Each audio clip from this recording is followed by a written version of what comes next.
మరి మా కార్యకర్తలకు కూడా నేను చేసే విజ్ఞప్తి, సన్నద్ధం అవుదాం. అన్ని రకాలుగా ప్రజాక్షేత్రంలో మనం ఈ ప్రభుత్వాన్ని నిలదీయడంలో సఫలమైనాం. ముఖ్యంగా మా సోషల్ మీడియాలో పనిచేసే మా తమ్ముళ్ళు చెల్లెళ్ళకు కూడా నేను హృదయపూర్వకంగా అభినందనలు చెప్తా ఉన్నాను. సోషల్ మీడియాలో మీరు చేస్తున్న పని, మీకు ఎవరికి నేనేమి పార్టీ తరపున జీతం ఇవ్వడం లేదు, మీకు ఎవరికి నేను ఇచ్చేదేమీ లేదు.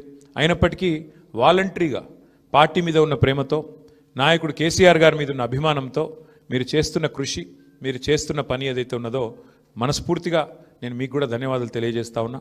అట్లాగే మా పార్టీ కార్యకర్తలకు, మరి మా గులాబీ కుటుంబ సభ్యులందరికీ నేను చేసే ప్రార్థన, దీంతో మనం నిరాశపడవలసిన అవసరం లేదు, బాధపడవలసిన అవసరం లేదు.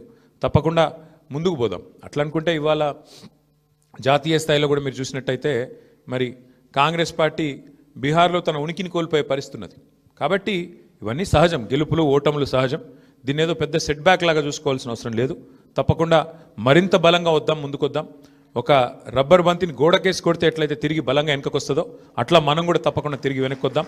పెద్దలు కేసీఆర్ గారు తిరిగి రాష్ట్రానికి ముఖ్యమంత్రిగా మళ్ళీ బాధ్యతలు చేపట్టేదాకా ఎవరి శక్తి మేరకు వారు శక్తి వంచన లేకుండా కష్టపడదామని చెప్పి మా నాయకులు కార్యకర్తలకు మరొకసారి ధన్యవాదాలు తెలియజేస్తూ